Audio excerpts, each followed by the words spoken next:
Bismillahirrahmanirrahim. Assalamualaikum warahmatullahi wabarakatuh.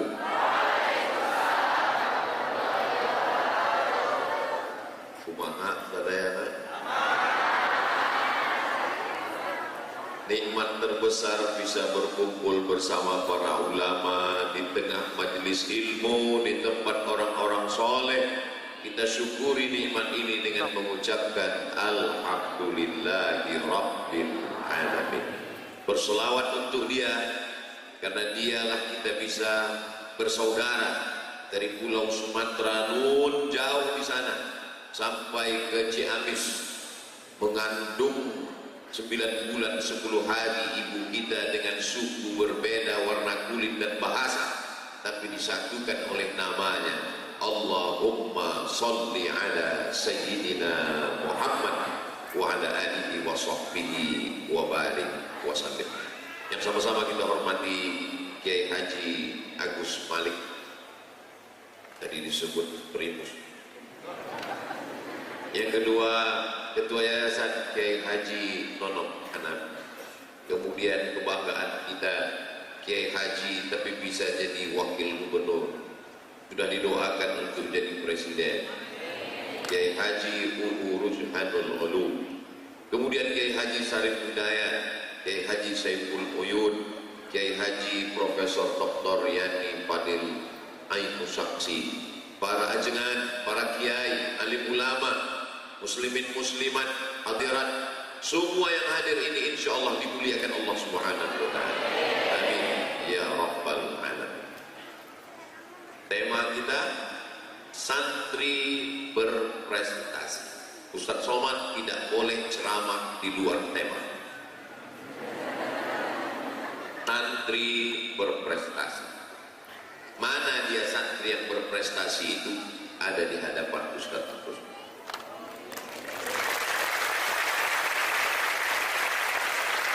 Mereka di bara yang luar biasa, dan itu hanya ada di Indonesia. Dari mulai bangun tidurnya, saya tadi malam dari Banjar, perjalanan panjang, lelah, letih, loyo, belum mulai. Maka begitu sampai langsung terkapar, bukan terhadapan dengan orang yang dikatakan berprestasi, EQ-nya 4. Bukan EQ 4. Indeks prestasinya 4, EQ-nya hebat. Katanya cerdas, juara kelas, bangun jam 7. Prestasinya di kampus, di kelas, di lokal. Lawan ngantuknya, melawan tidurnya. Kalau matanya saja tidak dapat dia, tahajud, lawan kantukmu, lawan tidurmu, lawan matamu. Dan mereka berhasil melawan itu semua. Mereka berprestasi. Mereka setelah sama seperti lagu dulu, bangun tidur terus mandi. Mereka mandi, mereka segar. Terapi mandi subuh sejak dulu diajarkan Nabi Muhammad SAW. Sekarang baru dipelajari orang Barat. Mereka mengajarkan terapi mandi subuh dengan air dingin, segar bugar. Mana buktinya? Sudah beberapa kata sambutan, tidak ada satupun yang menuntut tertidur. Matanya segar bugar. Mereka berprestasi, tubuhnya bersih, badannya sehat. Mereka adalah calon pemimpin-pemimpin masa depan. Menjelang azan subuh, setelah mereka bangun, mandi, gosok gigi, segar, mereka baca Quran. Menjelang azan subuh, mereka bersolawat, berganti-gantian melantunkan solawat. Wabil ashari hum yastaghfirun. Pada waktu sahur mereka melantunkan istighfar, memohonkan ampun kepada Allah Subhanahu wa ta'ala. Sudah lama azab itu turun, naikkan ke bumi ini. Kenapa azab tidak jadi turun? Wa ma kana Allahu liyu'adzibahum wa anta fihim, wa ma kana Allahu mu'adzibahum wa hum yastaghfirun. Mereka masih sedang beristighfar.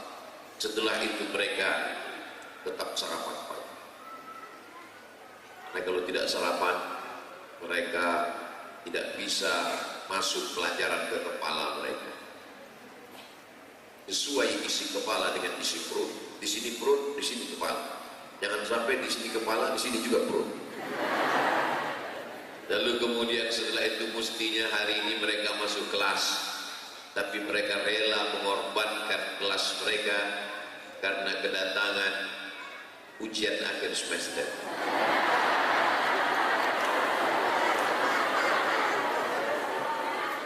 Karena semua isi ceramah ini insya Allah akan masuk ujian. Masya Allah, tabarakallah. Jadi mereka bukan berprestasi lalu kemudian disematkan titel, lalu kemudian prestasi dari mulai zahir, batin, kukunya diperiksa, asfaraka, kukumu, inna syaitana yaq'udu ma qala minha. Saya masih ingat dulu di pesantren itu semua diperiksa, dari mulai rambut sampai gigi, semuanya, dari ujung rambut sampai ujung kaki. Mohon maaf, Ustaz Abdul Somad tadi sholatnya di rumah Kiai, tetap berjamaah kami. Karena kalau kami masuk masjid, masuknya cepat ke masjid, cuman keluar dari masjid lama. Banyak jebakan-jebakan Batman. Santrinya sayang semua sama Ustaz, semua ingin bersalaman, semua ingin mengambil barokah para ulama, para kiai, para ajengan. Mereka adalah yang dididik untuk memuliakan orang-orang yang dimuliakan Allah Subhanahu wa taala. Mereka berprestasi luar biasa. Jadi apa standar prestasi menurut pesantren Miftahul Huda 2? Prestasi adalah ketika mampu mengendalikan diri sendiri. Itulah prestasi.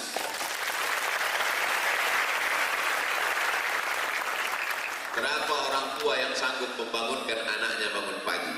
Berapa orang tua yang sanggup membangunkan anaknya untuk mandi pagi? Berapa orang tua yang sanggup mengajarkan anaknya untuk bersolawat, untuk berzikir, untuk beristighfar sebelum azan subuh? Sulit orang tua melakukan itu.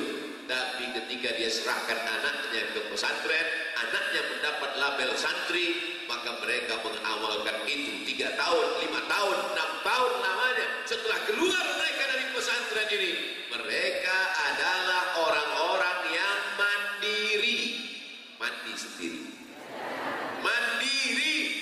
Mereka tidak perlu lagi dibangunkan, karena mereka adalah orang-orang yang Allah bisa karena biasa. Mereka terbiasa, pakaiannya putih bersih, pecinya ada yang hitam, ada yang putih.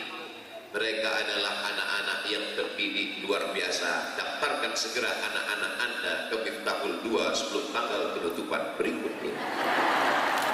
Jangan lupa potong videonya, upload ke Instagram, ke YouTube, subscribe, like, and share.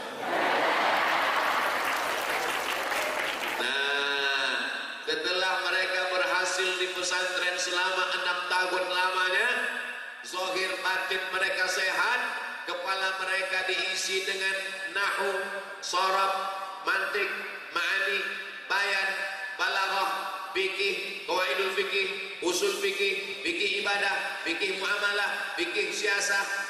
Diisi pula dengan ulumul hadis, mustalahul hadis, rijalul hadis, muskilul hadis, mukhtaliful hadis. Diisi pula kepalanya dengan aruf qawafi, diisi kepalanya dengan tajwid, tahsin Al-Qur'annya, hafalannya luar biasa. Lalu kemudian ada pula tafsir wa ulumul Qur'an. Maka setelah itu silakan engkau terbang sejauh mata memandang. Di hari petang kau akan pulang karena kau tahu di mana letak saraf. Dan ikut jejak Kiai Haji Agus Malik di bidang tarbiyah. Saya sibuk di bidang harakah, ikut gerakan Kiai Haji Nonom Hanafi, harakah, menggerakkan jamaah. Saya mau sibuk di bidang siasah, tinggal ikut jejak Kiai Haji Uu Rujhanul Ulum di bidang siasah. Mereka tidak pernah kelahi, tidak pernah Kiai Uu mengatakan ngapain sibuk di pesantren aja, mesti sibuk di siasah. Dan Kiai Agus Malik juga tidak berkata ngapain jadi Kiai cuma sibuk di siasah. Mereka berbeda jalan, tapi tujuan mereka adalah ilahi anta maksudi waridhaka matlubi. Yang maksud dalam hidup ini adalah engkau ya Allah, dan ridhamulah yang kucari. surga sudah pasti di tangan. Allahumma inna nas'aluka ridhaka wal jannah wa na'udzubika min sakhatika wan nar. Ada di antara santri ini yang akan menjadi tentara. Nampaknya nggak banyak yang mau.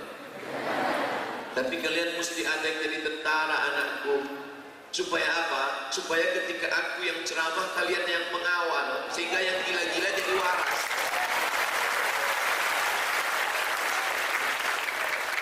Oh, kalau begitu Ustaz Abdul Somad menyepelekan brigade santri. Tidak. Ini adalah anak-anak muda yang luar biasa. Harus ada di antara anakku yang jadi polisi. Harus ada di antara anakku yang menjadi dokter spesialis. Banyak yang mau. Dari bunyi aminnya kelihatan. Tapi pesantren tetap tidak kalian tinggalkan. Dokter spesialis punya tempat praktek hebat, tapi juga punya pondok pesantren. Setuju? Malahan dokter spesialis itu pesantren yang luar biasa. Tahfizul Quran, yatim piatu, fakir miskin, gratis semuanya. Siapa yang tidak senang? Impian masa depan. Waktu kalian punya pondok pesantren, kalian jadi polisi, kalian jadi tentara, kalian jadi pengacara, kalian jadi hakim agung, kalian menjadi dokter, kalian punya rumah sakit. Ketika itu Abdul Somad sudah mati dimakan cacing tanah. Tapi saya tidak sedih.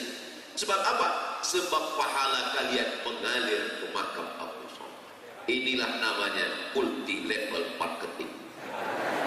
Bukan 5%. Saya tidak dapat aliran pahalanya 10%. Saya tidak dapat aliran pahalanya 50%. Man dalla ala khairin falahu mithlu ajri fa'ilihi. Abdul Somad dapat 100%. Nampaknya banyak yang tak setuju.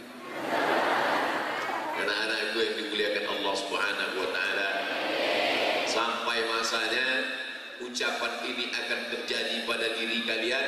Di saat itu barulah kalian ingat, ini yang disampaikan Abdul Somad beberapa tahun yang lalu untuk almarhum Abdul Somad. Al-Fatihah. Nanti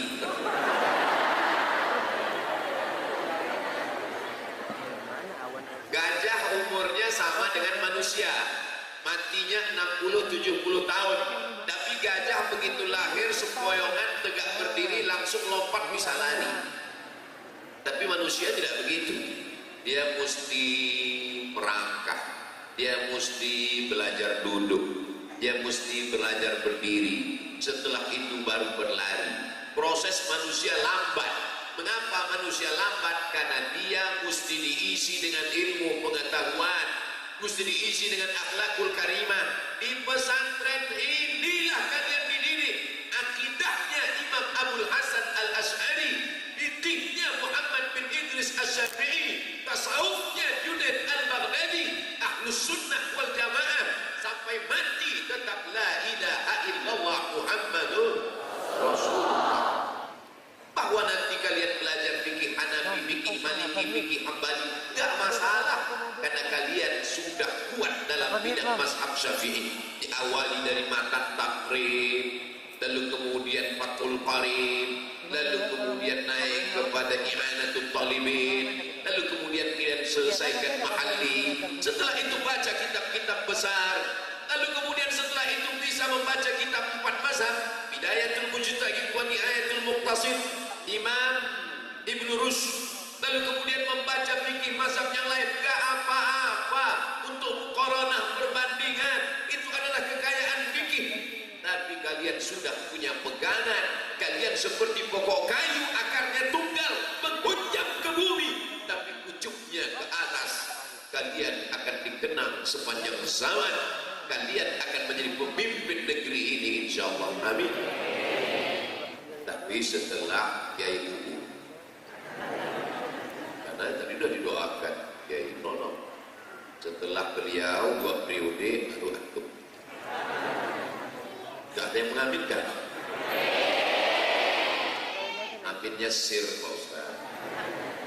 Saudara yang dimuliakan Allah Subhanahu wa taala,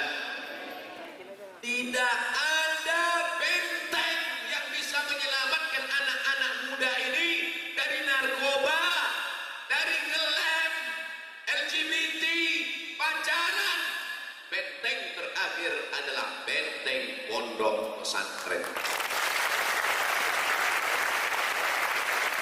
Mau suka nggak suka, mau setuju nggak setuju dengan saya, terserah.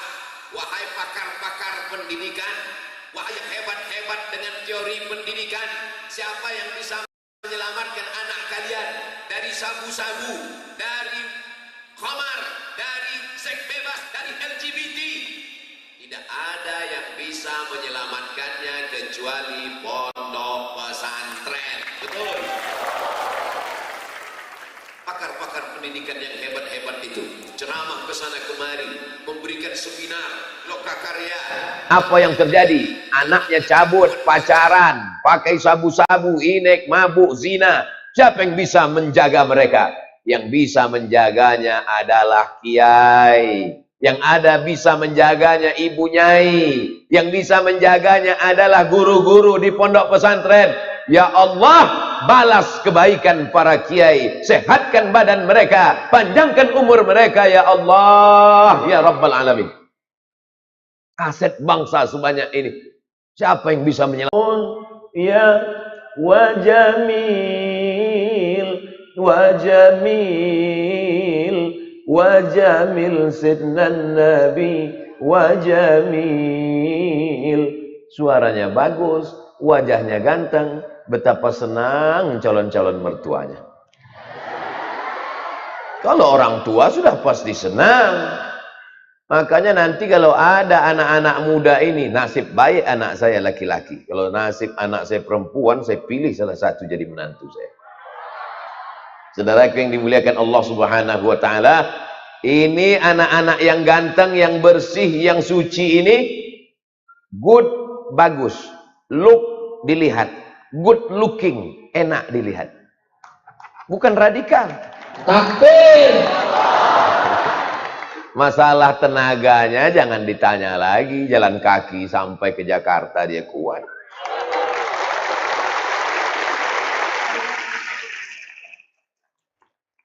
Kalau nggak percaya ajak aja lagi. Mereka ini kuat semua. Abdul Somad aja yang pandai ceramah, yang katanya gagah perkasa, kuat tenaganya. Mana? Mereka sudah terbukti. Saya melihat di televisi secara nyata, meleleh air mata saya melihat mereka berjalan, datang orang kampung membawakan minuman, makanan, mensupport mereka. Akhirnya begitu mereka sampai di Monas, disambut dengan gegap gempita. Takbir. Kami di Pulau Sumatera, nun jauh di sana, menonton di televisi, melihat mereka berjalan. Sampai akhirnya mereka sampai ke tempat tujuan, dipeluk haru. Terlintas di pikiran saya, mungkinkah aku bisa berjumpa dengan mereka? Allah menyambut doa itu. Hari ini dipertemukan Allah Subhanahu wa ta'ala. Ada rasa di dalam lubuk hati paling dalam yang kecil, aku ingin jumpa dengan mereka, aku ingin bersalaman dengan mereka. Dikabulkan Allah di musim Covid.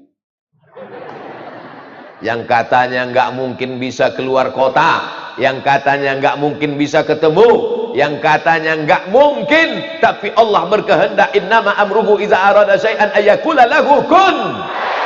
Hari ini Allah mau membuktikan, hai Abdul Somad, semua manusia mengatakan tidak, tapi kalau Allah berkata iya, maka terjadi. Akhirnya kami pun bertemu.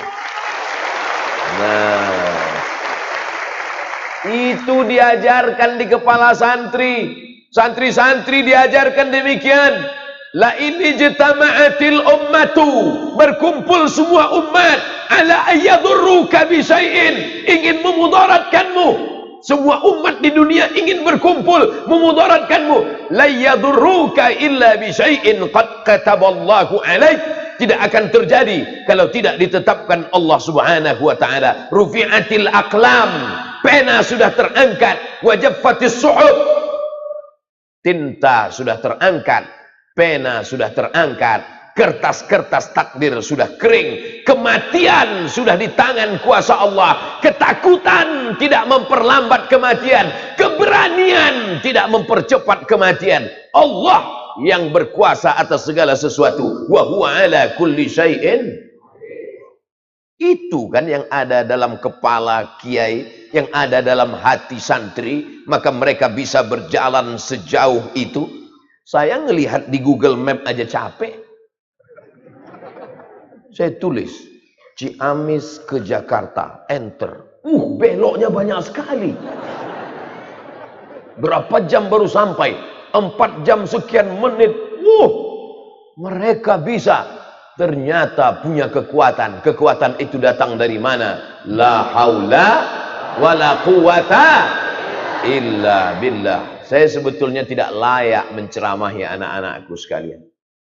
Andai dibuat peraturan di depan pintu gerbang, yang boleh ceramah di Miftahul Huda 2 hanya yang pernah jalan kaki dari Jakarta ke Ciamis. Untung itu nggak ditulis di pintu. Yang boleh ceramah di sini hanya yang lulus fit and proper test. Saya datang kemari cuman tapi mereka tidak sombong, mereka tidak angkuh, mereka menerima siapapun yang datang. Abdul Somad yang datang pakai mobil, silakan ceramah. Abdul Somad yang nggak kuat jalan kaki, silakan ceramah. Mereka punya prestasi, tapi tidak angkuh dan sombong. La yadkhulul jannah, tidak masuk surga.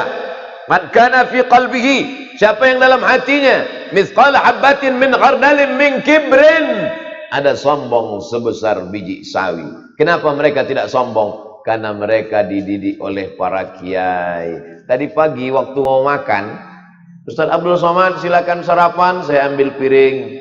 Santri-santri duduk di samping meja makan. Pas saya mau ngambil sop, saya mau senyum ke mereka, mereka nunduk.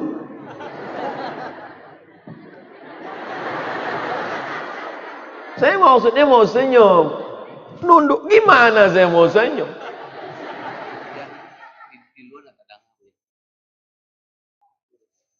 Oh, ternyata setiap setengah jam ganti mikrofon. Miftahul Huda 2. Setiap 30 menit ganti mikrofon. Tidak hanya ganteng, tidak hanya kuat fisik kakinya, tapi juga mapan secara ekonomi. Gimana mau buat pesantren besar, businya jeril kereta api? Berapa rel yang hilang ini?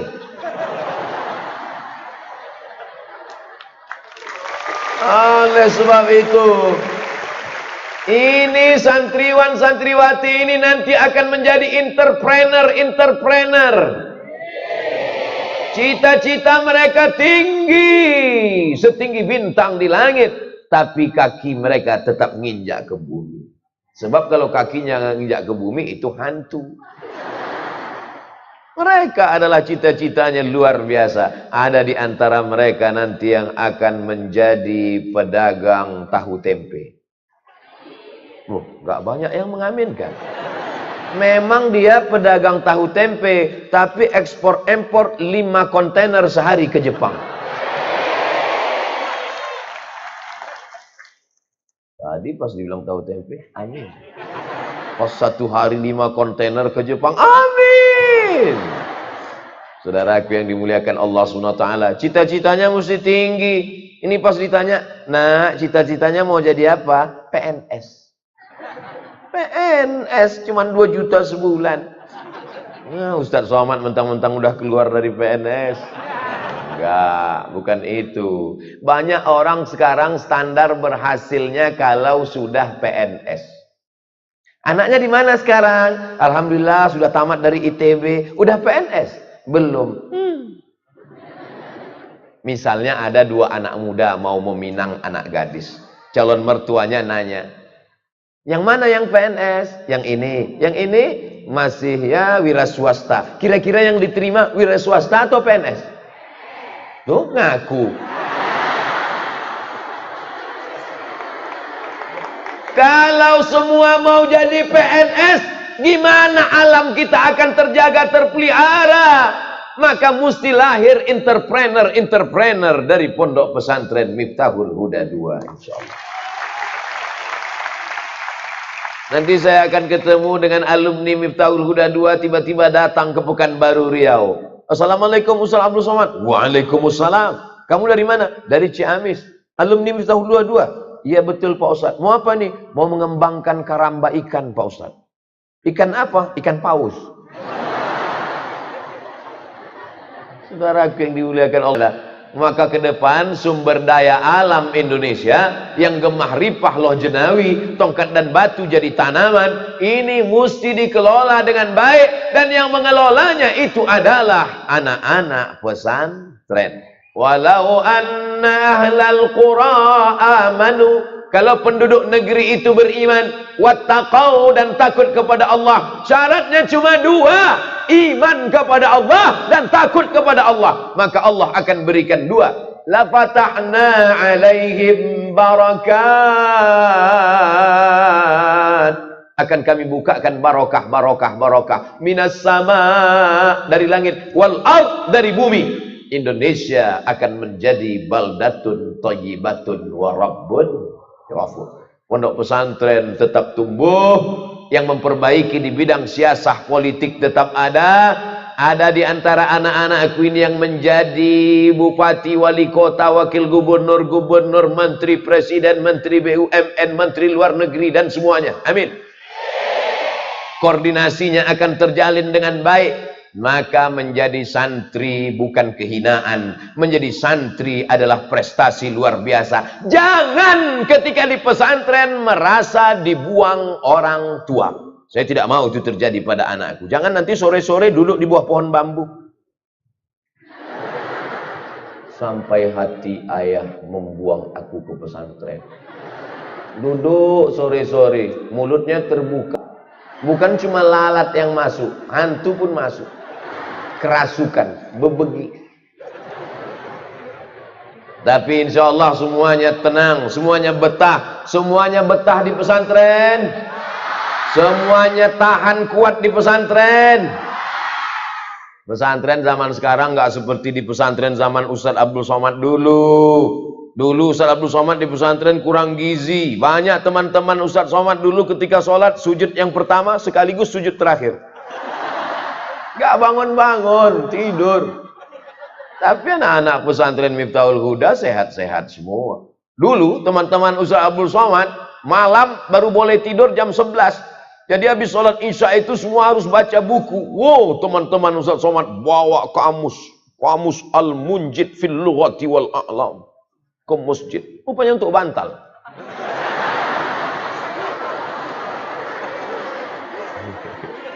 Tapi santriwan-santriwati di Miftahul Huda, miftah, kunci.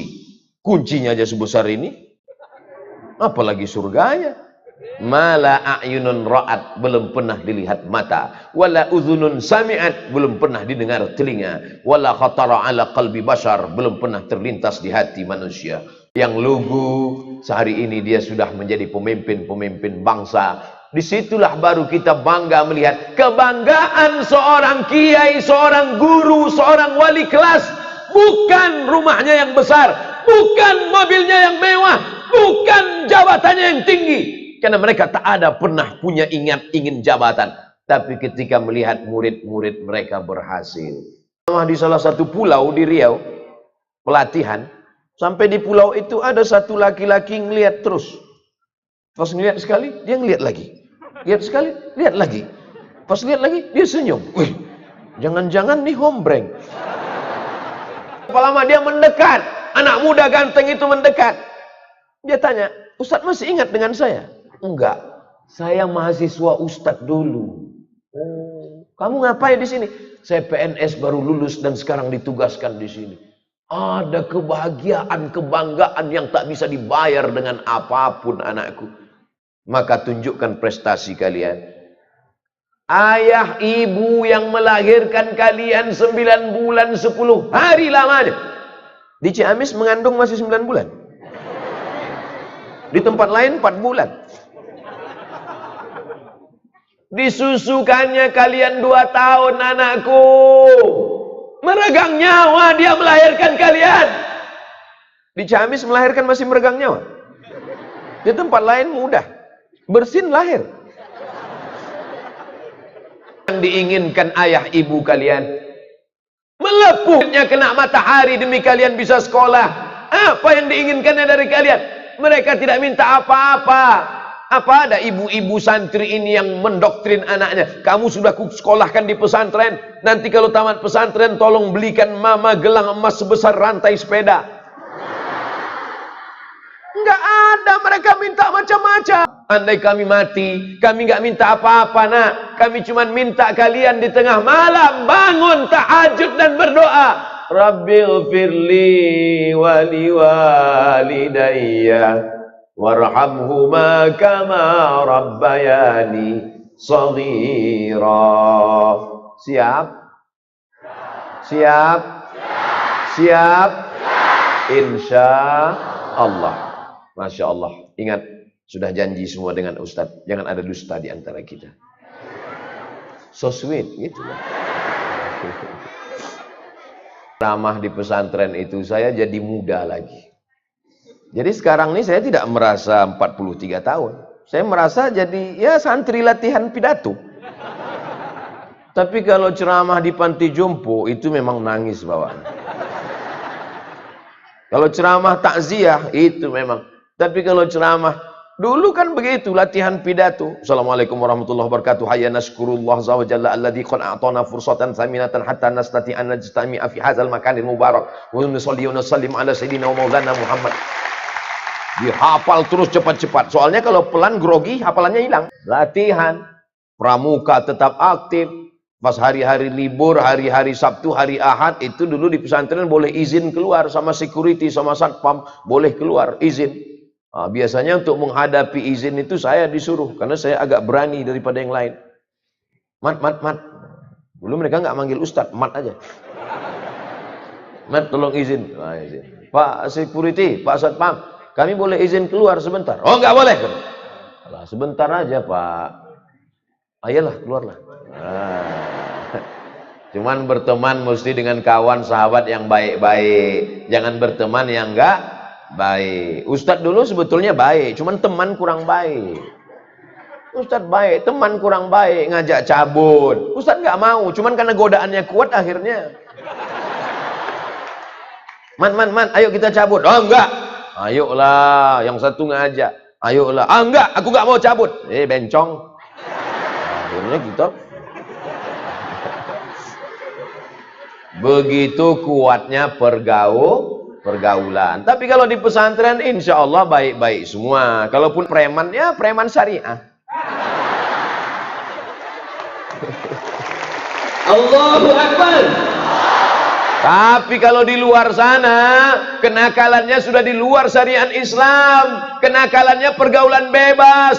Kalau di sini mana ada yang pacaran? Ada tembok Berlin di antara kita, Beb. Nggak mungkin ketemu. Mau ngintip-ngintip juga nggak bisa. Itu mana bisa? Mana bisa? Tinggi temboknya. Paling-paling mau ngintip yang agak-agak ke depan sedikit. Paling-paling nanti bisa ngelihat pas mau keluar ngambil sendal.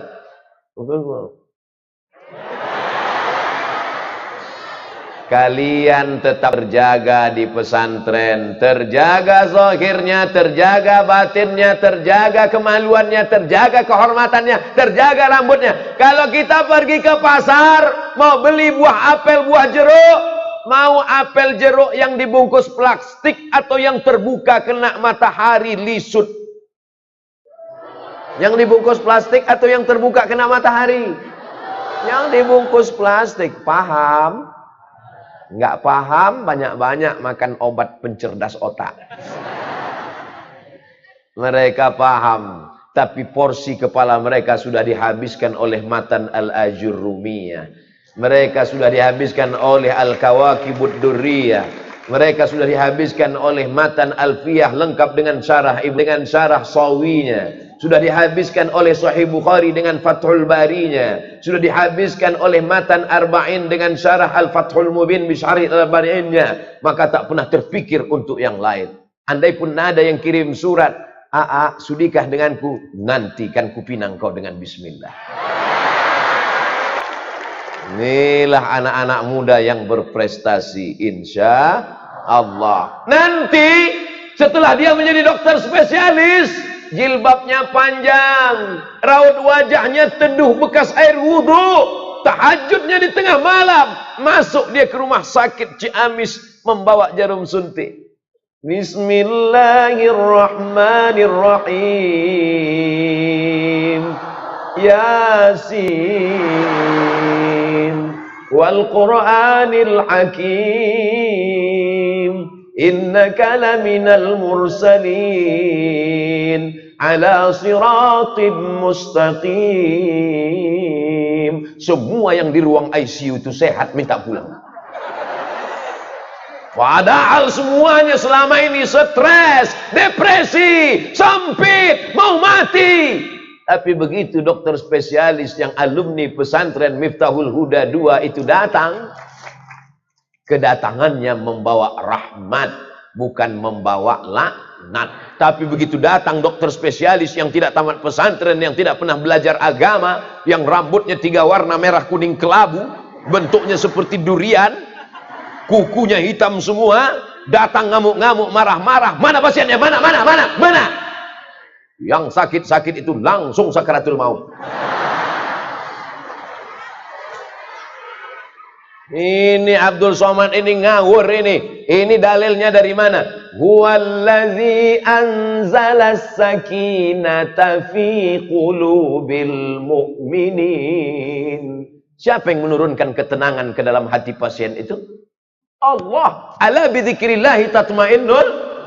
Baru dipegang-pegangnya, belum disuntiknya udah sehat. Loh, kok saya sehat ya Bu Dokter?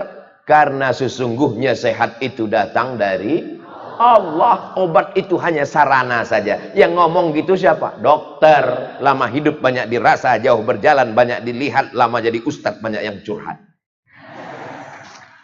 Dokter yang ngomong sama saya, Ustadz Somad, saya ini bukan dokter spesialis, saya ini dokter umum Pak Ustadz, tapi pasien saya lebih banyak daripada dokter spesialis. Kok bisa gitu Pak Dokter? Karena sebenarnya jamaah itu sakitnya bukan sakit badan, tapi sakit jiwa. Jiwanya sakit, kering kerontang, setelah diajak ngobrol, setelah diajak dialog, dibacakan zikir dan doa, dia langsung sehat. Loh, mobil pulang sudah siap. Oh, parkir. Saya sangka pesawat sudah mati. Penumpang Abdul Somad segera naik ke pesawat. Ting ting ting ting. Habis tema yang pertama, santri berprestasi. Yang kedua,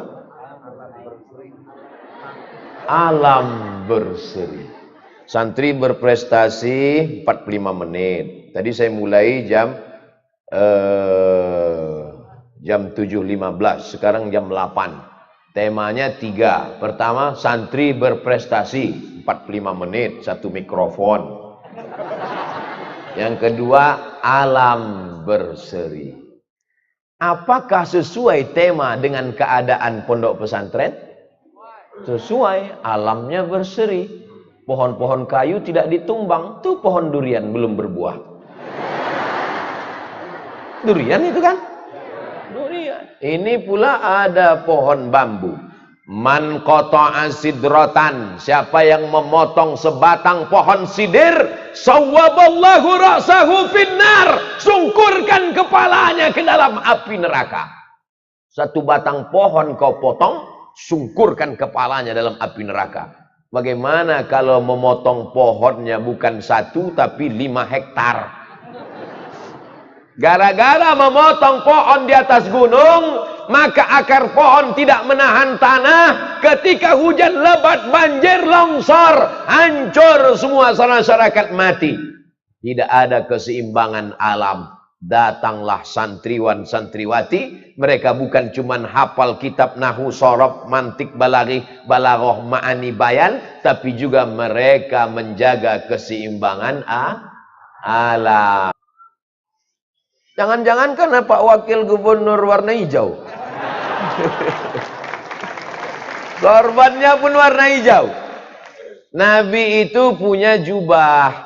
Setelah jubah di dalam, itu punya jubah lagi di luar, namanya burdah. Burdatun khadra. Burdah Nabi berwarna hijau. Dan nanti orang masuk surga itu pakai pakaian sutra, sundus, istabrak, khudrun, berwarna hijau. Makanya jangan heran kalau ulama kita sorbannya hijau, jubahnya hijau, burdahnya hijau. Dan memang kata Imam Abu Hamid Al-Ghazali meninggal tahun 505 Masehinya 1111. Kalau mau mata awet warna hijau. Ah, lihatlah itu. Saya dulu percaya aja. Orang yang ngomong ulama. Cuman anak zaman sekarang kan pasti dia mau logikanya apa. Banyak-banyak lihat warna hijau. Pakai baju warna hijau. Pakai jubah warna hijau. Lihat alam. Sama ulama. Nggak percaya. Tapi ternyata mereka sendiri yang membukakan rahasianya. Masya Allah. Tabarakallah. Dokter-dokter kalau operasi pakai jubah. Jubahnya warna. Kenapa dokter kalau operasi jubahnya warna hijau? Ternyata ketika dokter sedang mengoperasi membelah kulit, keluar darah berwarna, mana ada darah biru? Keluar darah berwarna merah. Mata kalau terlalu lama melihat warna merah, itu dia goyang, rusak konsentrasinya. Bayangkan kalau dokter di ruang operasi matanya nggak tajam, tiba-tiba salah potong, yang mau dipotong hidung rupanya kuping. Maka untuk menajamkan mata, dia lihat warna merah, segera dia lihat baju jubah kawannya berwarna hijau. Akhirnya orang zaman sekarang membuktikan benarnya sunnah Nabi tentang melihat. Sengaja atau tak sengaja, sudah membantu dinas kehutanan. Betul? Hai Bapak Menteri Kehutanan, Dinas Kehutanan, kantor-kantor kehutanan, kami sudah mengendorse kalian gratis Pak. Kirim aja kemari beras. Pesantren tidak pernah minta apapun. Mereka hanya minta kepada Allah. Karena Allah yang memberikan segala sesuatu. La mani'a lima a'taita wa la mu'tiya lima mana'ta. Kalau Allah mau memberi, siapapun tidak bisa menghalangi. Cuman kadang orang menyangka pesantren ini cuman baca kitab. Pesantren ini cuman baca hafal mahfuzat hadis Quran. Pesantren tidak peduli alam. Pesantren amat sangat peduli alam. Karena kalau dijaga, air menjadi kotor. Kalau air sudah kotor, maka wudhu tidak sempurna. Kalau wudhunya tidak sah, maka solatnya tidak sah. Mala yatimul wajib illa bihi fahuwa. Selesai. Game is over. Maka santri, santriwan, santriwati menjaga keseimbangan alam. Idza waqa'at ala ahadikumul qiyamah. Kalau kamu sudah mau mati, napasnya sudah satu-satu. Judul lagunya Menghitung Hari. Lagu yang kedua, Setengah Napasku Pergi. Wa fi yadihi fasilah. Tapi di tanganmu masih ada bibit korma. Kau sudah mau mati nak, tapi di tanganmu ada bibit korma. Fal yughrisha, tanamkan. Untuk apa nanam korma, kita sudah mau mati? Bukan kau yang akan memakan manisnya, bukan kau yang akan bernaung di bawah daunnya yang rimbun, tapi kau tetap dapat pahalanya. Kiai 38 tahun yang lalu menanam tanaman ini, toh hari ini beliau sudah di alam barzah. Tapi kalian yang berada di bawah pohon bambu, kalian yang berada di bawah pokok kayu, pahalanya tetap mengalir kepada mereka. Untuk para kiai pendiri pondok pesantren pendahulu kita, lahumul fatihah. A'udzubillahi minasyaitonir rajim. Bismillahirrahmanirrahim. Alhamdulillahi rabbil alamin. Ar-Rahmanir Rahim, Maliki Yaumiddin. Iyyaka na'budu wa iyyaka nasta'in. Ihdinas siratal mustaqim, siratal ladzina an'amta 'alaihim, ghairil maghdubi 'alaihim waladdallin. Amin. Ada spanduk, tulisannya besar. One man, one tree. Satu orang menanam satu tanaman. Departemen Kehutanan. One man, one tree. Satu orang, satu pohon. Ini sudah diajarkan Nabi 14 abad yang lalu. Andai kau mau mati, sudah hampir sakratul maut, di tanganmu ada bibit korma, tanamkan. Kita disuruh menanam. Seandainya kita tinggal di negeri yang tropis, menanam tanaman tidak heran, tidak aneh.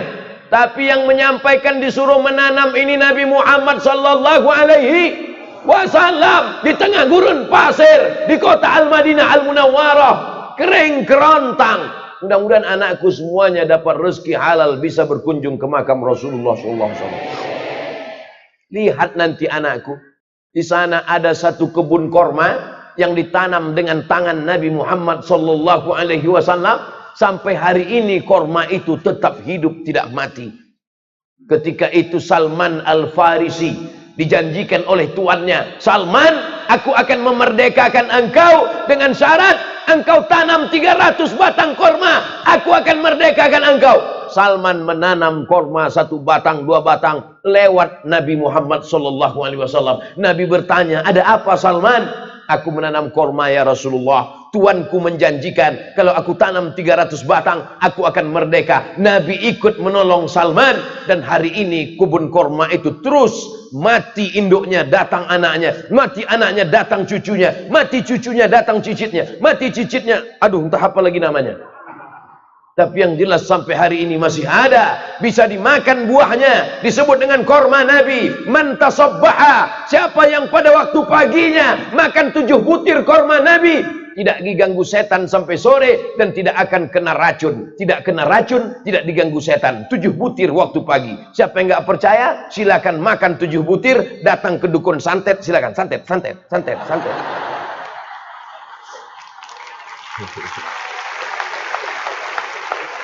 Jadi Islam itu bukan cuma cerita neraka. Islam itu bukan cuma cerita sorga. Tapi juga Islam menjaga kelestarian alam. Islam cerita tentang COVID. Masa iya? COVID kan baru datang belakangan Pak Ustadz. Islam sudah cerita tentang COVID. Idza sami'tum bihi, kalau kamu mendengar ada suatu wabah terjadi di suatu negeri, la taqdimu ilaihim, jangan datang ke negeri itu. Wa idza waqa'tum bihi, kalau kamu berada di suatu negeri, di negeri itu ada suatu wabah, la takhruju firaram minhu, jangan lari keluar dari negeri itu. Itulah yang dikenal sekarang dengan PSBB. Kalau zaman Ustadz waktu kecil dulu, PSPB, Pendidikan Sejarah Perjuangan Bangsa. Nabi sudah cerita tentang COVID, pelayanan masyarakat ketika terjadi suatu wabah. Apa kata Nabi? Firra minal majzum, firaraka minal asad. Larilah engkau dari penyakit menular seperti engkau lari dari seekor singa. Ada yang pernah melihat COVID? Enggak, COVID hanya bisa dilihat dengan mikroskop. Jangan dipakai mikroskop jadi kacamata. Nanti melihat hidung orang seperti terowongan Mina. Oleh sebab itu tidak ada yang bisa melihat COVID.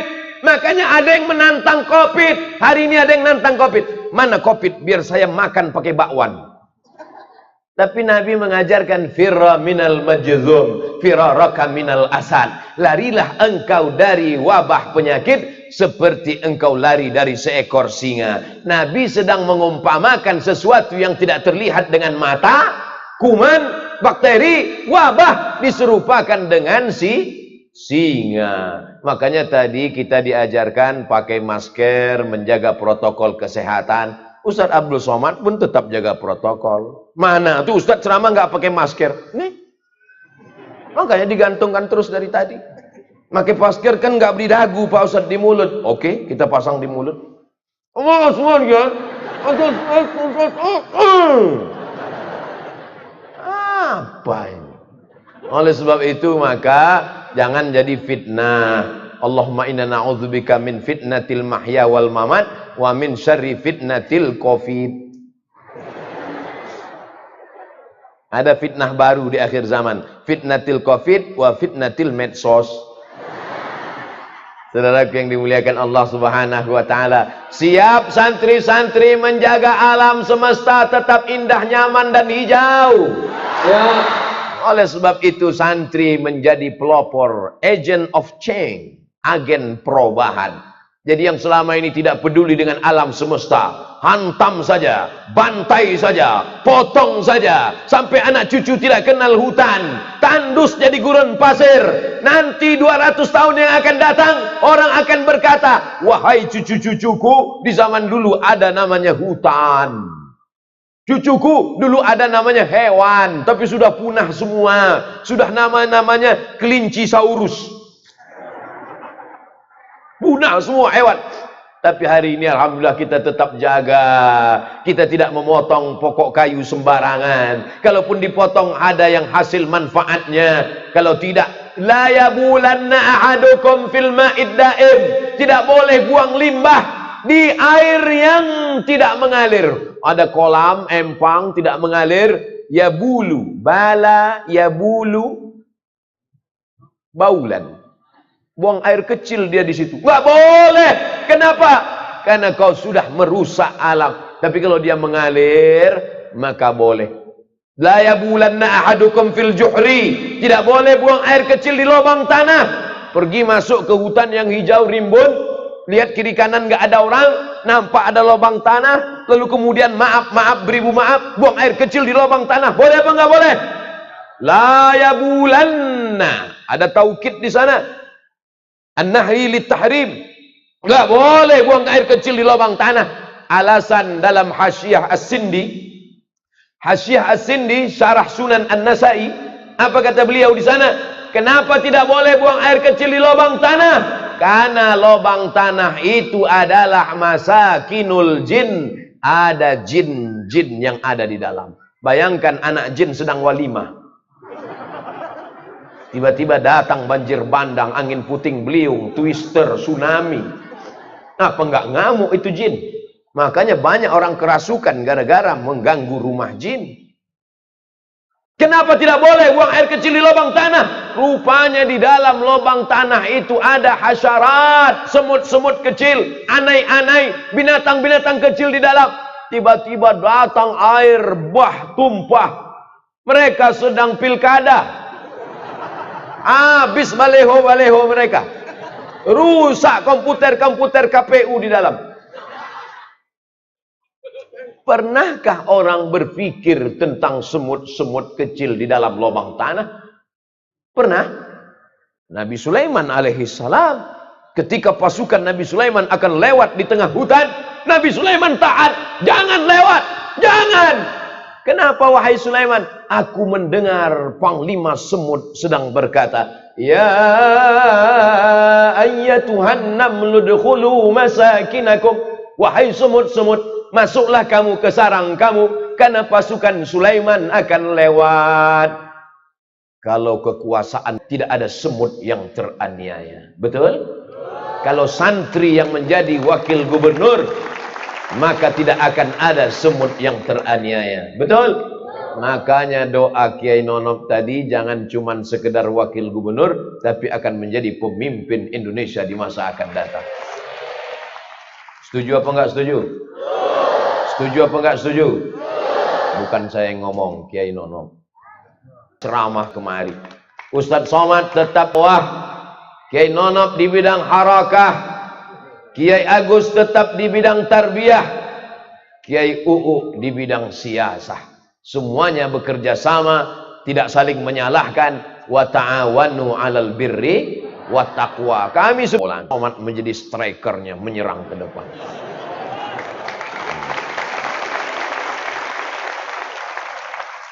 Ya kalau kena bully, saya nggak bisa balas. Orang passwordnya saya nggak tahu. Admin. Saudaraku yang dimuliakan Allah Subhanahu wa taala, pesantren ikut menjaga alam. Santri berprestasi, alam berseri. Yang terakhir, bangkitkan negeri. Siap membangkitkan negeri kita? Indonesia pernah menjadi kebanggaan dunia. Macan Asia. Macan Asia. Menggelegar. Semua takut. Begitu dia tersenyum, nggak takut lagi. Ternyata macan itu ompong. Nanti akan lahir macan-macan Asia. Dari mana lahirnya? Dari pondok pesantren. Memang dia pondok pesantren, belajar nahwu sharaf, belajar fikih, qawaidul fikih, tapi dia juga ngerti politik. Dia akan menjadi anggota legislatif memperjuangkan syariat Islam lewat konstitusi, perda, peraturan daerah. Setuju? Peraturan daerah, nggak boleh keluar rumah pakai sepeda motor, duduk ngangkang. Pernah dengar perda itu? Dari Aceh. Peraturan daerah, nggak boleh. Karena kalau keluar duduk ngangkang masuk angin. Dianggap tidak sopan. Peraturan daerah, siapa saja yang masuk ke daerah ini, maka dia mesti menutup aurat. Datang bule, pakai pakaian Eropa, masuk ke pantai mandi. Datang polisi syariah ngasih kain sarung. Bule dan Pak Le, sini sebentar. Dikasih kain sarung, dibacakan perda. Ini peraturan daerah, tidak boleh di sini membuka aurat. Peraturan daerah, nggak boleh pacaran, laki-laki perempuan nggak mahram berjalan bersama, maka dirazia. Setuju? Kalau anggota dewannya santri semua, walaupun berbeda partai, kira-kira perda ini gol atau nggak gol? Gol, karena setuju. Kita tinggal di negara demokrasi, maka perjuangkan syariat Islam melalui konstitusi. Perjuangan kita, perjuangan konstitusional. Perjuangan santri ke depan adalah merubah kerumunan menjadi kekuatan. Takbir. Kita sudah terbiasa berkerumun, terbiasa bergerombol, tapi kita belum terbiasa berbaris. Mudah, bergerombol itu mudah, berbaris itu susah. Karena berbaris perlu ada pemimpin komando dan komandan. Kata Kiai UU. Bukan kata saya. Hanya menjadi sumber fitnah. Tapi walaupun begitu, Allah berkata dalam Al-Quran, bukan gerombolan, tapi yang dikatakan Allah barisan. Innallaha yuhibbul ladzina yuqatiluna fi sabilihi saffa. Tidak ada dalam ayat innallaha yuhibbul ladzina yuqatiluna fi sabilihi gerombolan. Saffa, barisan yang kokoh. Ka'annahum bunyanum marsus. Ada komandonya, ada komandannya, ada targetnya, jelas visi misinya. Dan itu hanya sampai tidur malam, jamnya sudah disepakati, muttafaqun alaih, yang lewat kena hukuman. Santri sekarang nggak seperti zaman kami dulu. Santri sekarang dilindungi oleh Komisi Perlindungan Anak. Zaman Ustadz Somad dulu nggak terhitung tangan ini berapa kali dipukul pakai rotan batang sapu. Pak, masih ingat saya yang mukul? Kakak-kakak kelas yang kelas 5. Kelas 5 jadi mudabbir, kelas 6 jadi ustadz. Di atas itu ustadz tinggi di Sidratul Muntaha.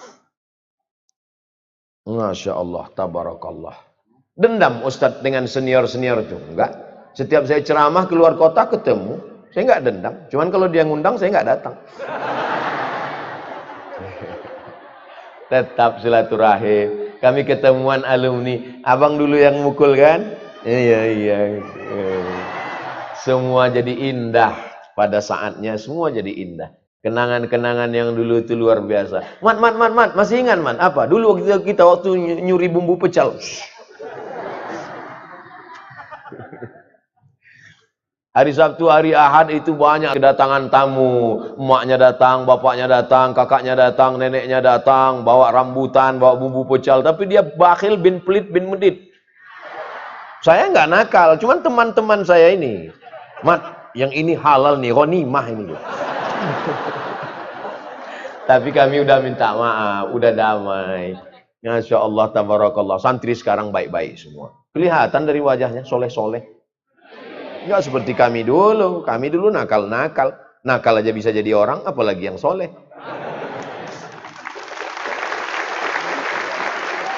Sekarang banyak orang yang pesimis melihat Indonesia. Gimana Indonesia ke depan? Saya tidak pernah pesimis. Makanya saya suka datang ke pesantren. Pesantren membangkitkan Jadi nanti mudah aja. Kalau ada yang nanya, apa ceramah Abdul Somad? Udah tinggal buat itu aja. Saya selalu ceramah itu biasanya pakai poin 1, 2, 3 atau sesuai dengan tema. Tujuannya apa? Supaya santri-santri kalau ditanya gurunya mudah ngasih jawaban. Apa judul ceramah Abdul Somad? Santri berprestasi, alam berseri, bangkitkan negeri. Intel-intel juga kalau ditanya atasan mudah menjawab. Apa ceramah Abdul Somad tadi? Siap komandan, santri berprestasi, alam berseri, bangkitkan negeri. Mantap, bubar barisan. Berapakah thariqah yang ada di dunia? Di Indonesia ada namanya Jam'iyah Ahlut Thariqah Al-Mu'tabarah. Presidennya Habib Lutfi bin Yahya Pekalongan. Habib Lutfi bin Yahya memberi saya gelar Syekh Abdul Somad. Saya bukan gak hormat pada beliau, belum saya pakai, takut demam. Karena namanya terlalu besar. Di kampung saya kalau ada anak demam, dilihat, oh ini namanya terlalu besar. Jadi bawaannya meriang, panas dingin. Syekh Lutfi bin Yahya, Presiden Thariqat. Yang paling besar di Maroko namanya Thariqat Tijaniyah. Kemudian Thariqat Syaziliyah. Itu ulama besar ilmu hadis namanya Syekh Muhammad bin Abdullah bin Siddiq Al-Ghumari. Syekh Abdullah bin Siddiq Al-Ghumari, Syekh Abdul Aziz bin Siddiq Al-Ghumari, Syekh Ahmad bin Siddiq Al-Ghumari. Tarekat mereka adalah Syaziliyah, Syekh Abdul Hasan Syazili. Ada lagi tarekat Qadiriyah, dia adalah Syekh Abdul Qadir Al-Jilani. Ada lagi tarekat Syaziliyah, Abdul Hasan Asy-Syazili. Ada lagi tarekat Darqawiyah. Ada lagi tarekat Ahmadiyah, bukan Ahmadiyah Ahmad Mirza Ghulam Ahmad, bukan. Tapi Syekh Ahmad Sidi Ahmad Al-Badawi. Ada lagi tarekat Naqsyabandiyah, Bahauddin An-Naqsyabandi. Ada lagi tarekat Syattariyah, Ahmad Syekh Abdullah Syattari. Namanya tarekat Syattariyah. Jadi tarekat itu banyak. Kalau di Mesir ada namanya Al-Majlisul A'la Lis Turuq As-Sufiyah. Al-Majlisul A'la Lit Turuq As-Sufiyah. Dan majlis ini boleh utusannya duduk di parlemen. Waktu zaman saya di Mesir, ketua Al-Majlisul A'la Lit Turuq As-Sufiyah namanya Syekh Ahmad Omar Hashim, rektor Universitas Al-Azhar yang juga ahli hadis. Jadi di sana ahli hadis, profesor doktor, rektor, tapi juga mengamalkan thariqat. Thariqat itu adalah jalan untuk mengingat Allah Subhanahu wa ta'ala. Jadi jangan kelahi antara Syaziliyah dengan Naqsyabandiyah dengan Qadiriyah, kemudian Abah Anom, kombinasi antara tarekat Qadiriyah wa Bandiyah. Kalau mau mengamalkan tarekat, yakinkan dua. Yang pertama ada silsilah sanadnya. Yang kedua ada mursyidnya, mursyidnya orangnya soleh. Kalau ada sanadnya, tarekatnya mu'tabar, lalu kemudian mursyidnya orang soleh, silakan amalkan. Tarekat kita adalah tarekat mu'tabar, karena dia tak ada silsilah. Kita ikut aja yang sudah ada silsilahnya. Al-isnad minad din, laulal isnad laqala man sya'a ma sya'a. Kalau bukan karena sanad sampai kepada Imam Abdul Hasan Al-Asy'ari, bersanad dari guru-guru Habib kita sampai kepada Syekh Bahauddin An-Naqsyabandi, sampai kepada Nabi Muhammad sallallahu alaihi wasallam.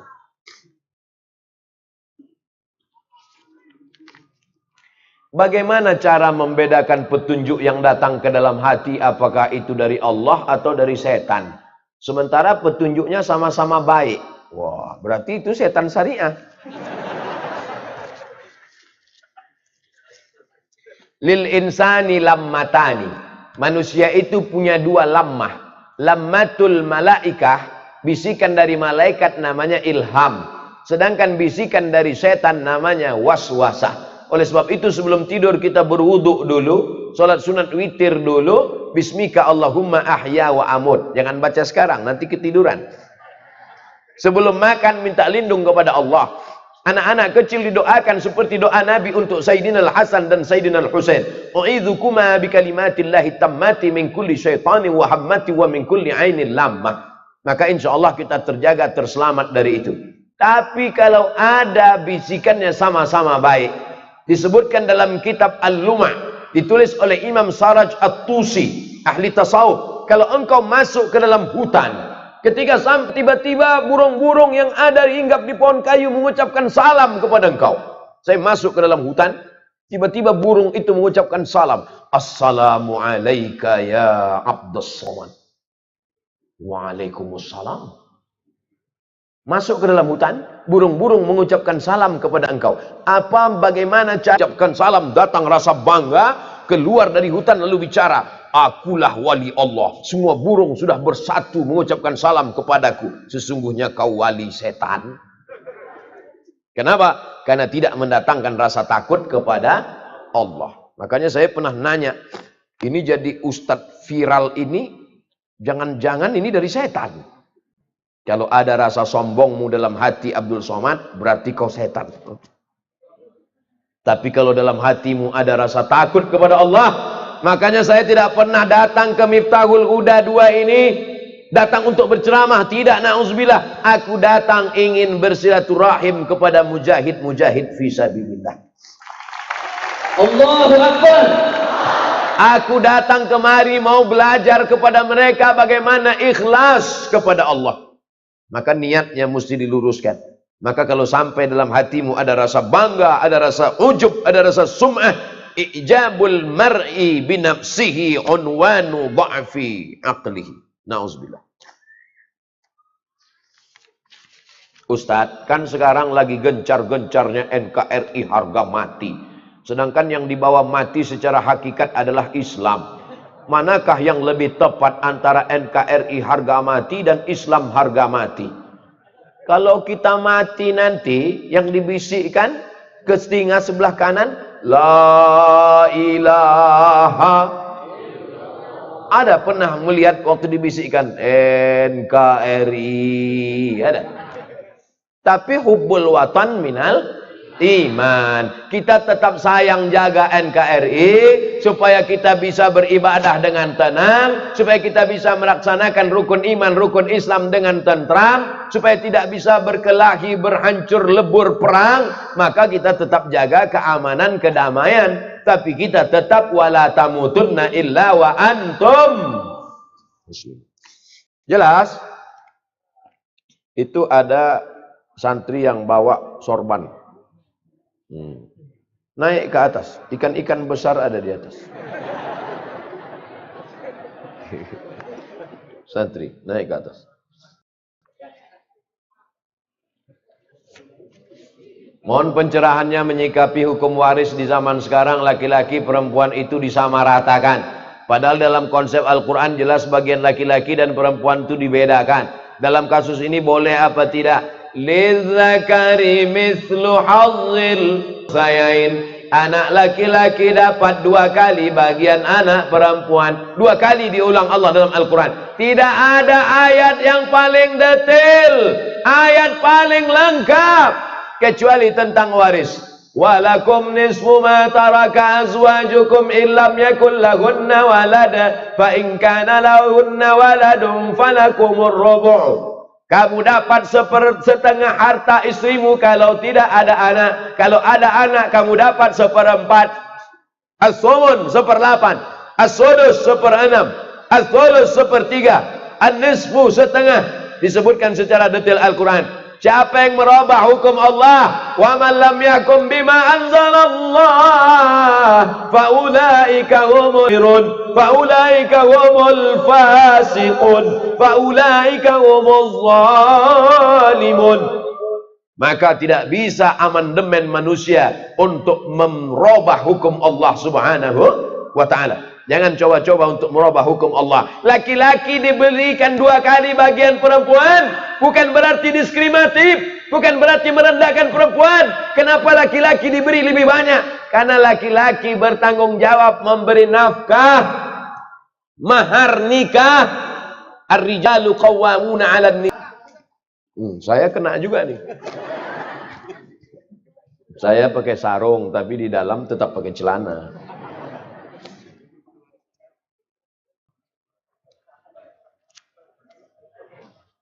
Takbir. Payah ngitungnya pakai cek. Terima kasih Tuan Guru begitu besar dari seorang ulama, dan kita hanya tunggu dari pemerintahan.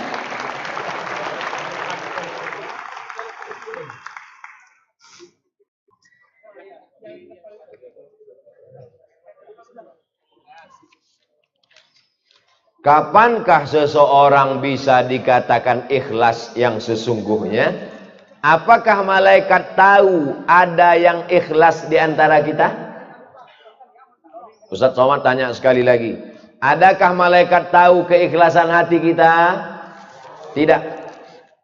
Iza hamma abdi bihasanatin. Kalau hambaku itu ingin melakukan perbuatan baik, catat 1. Tapi kalau dia jadi melakukannya, catat 2. Kalau malaikat tidak tahu niat kita, dari mana malaikat tahu orang ini mau berbuat baik? Maka disebutkan Al-Qushairiyah, karya Imam Abul Qasim Al-Qushairi, ketika seorang hamba mau berniat baik, berbuat baik, maka dia mencium aroma yang harum semerbak. Dia catat 1. Malaikat tidak tahu apa yang ada dalam hati kita. Maka yang tahu keikhlasan itu hanya kita dan Allah Subhanahu wa ta'ala. Jangan-jangan Abdul Somad ini ceramah karena mau subscriber, karena mau viral, wala mau viewer karena mau viral. Maka doakan supaya Abdul Somad ikhlas, istiqomah dan mati husnul khatimah. Selalu minta doa kepada Allah, jadikan aku ikhlas ya Allah, jaga hatiku supaya jangan sampai kena ria, kena sum'ah ya Allah. Jangan sampai kita lalai lupa, karena kalau kita lalai lupa disitulah setan datang masuk menghancurkan kita. Ustadz mohon jelaskan menyikapi mengaplikasikan rahmatan lil alamin di era milenial ini Pak Ustadz, digital seperti ini Pak Ustadz. Wa ma arsalnaka illa rahmatan alamin. Allah berikan semesta alam. Buktinya dengan adanya santriwan santriwati, pohon bambu dapat rahmat, kambing-kambing dapat rahmat, binatang-binatang dapat rahmat, semut-semut dalam lubang tanah dapat rahmat, hutan dapat rahmat.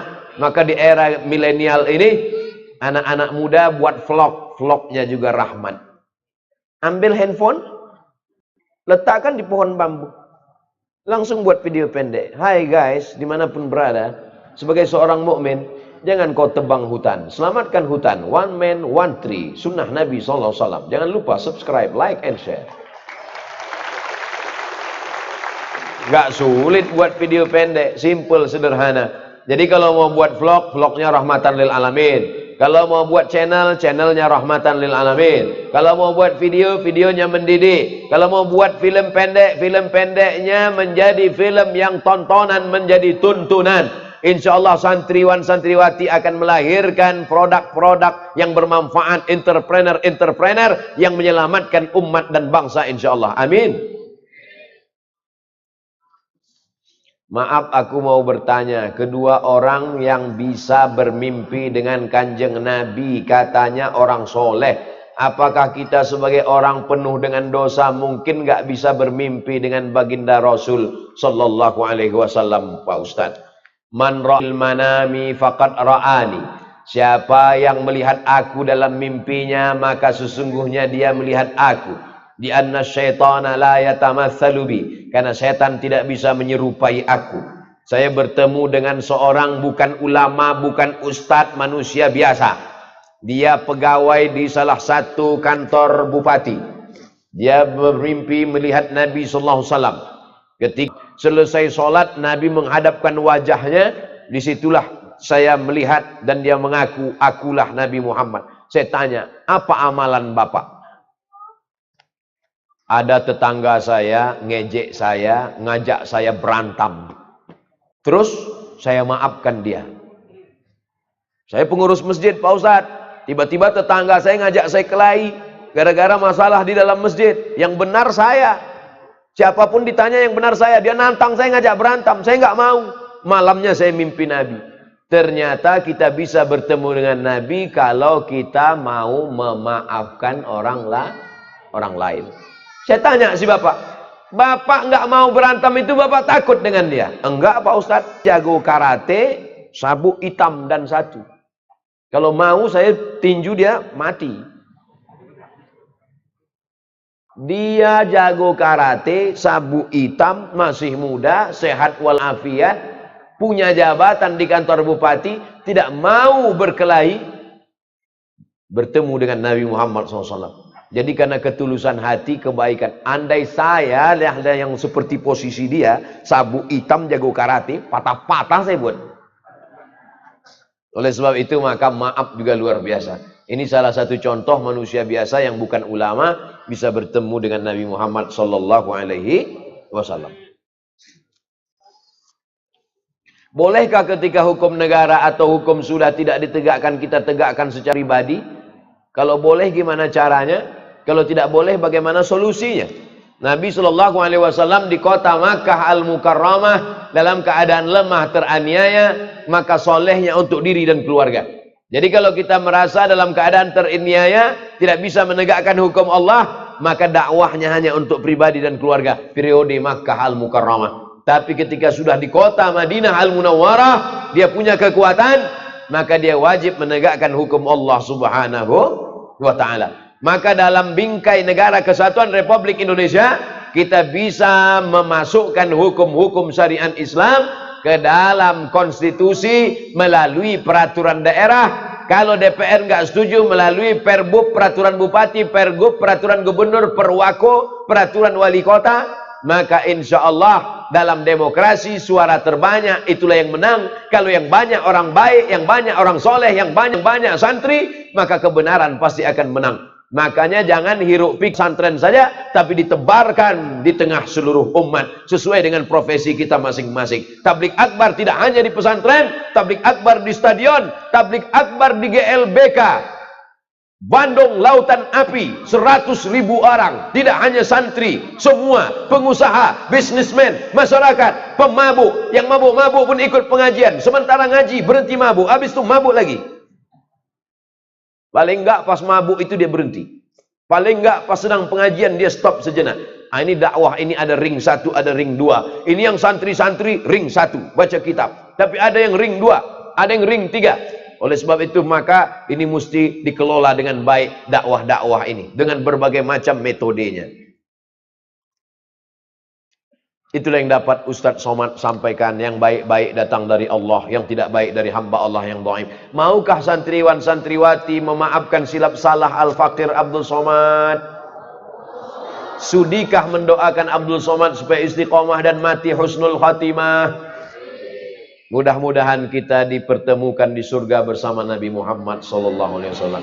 Terima kasih atas segala perhatian. Mohon maaf atas segala kesilapan dan kekhilafan. Waffaqanallah lima yuhibbu wa yardah. Wassalamualaikum warahmatullahi wabarakatuh.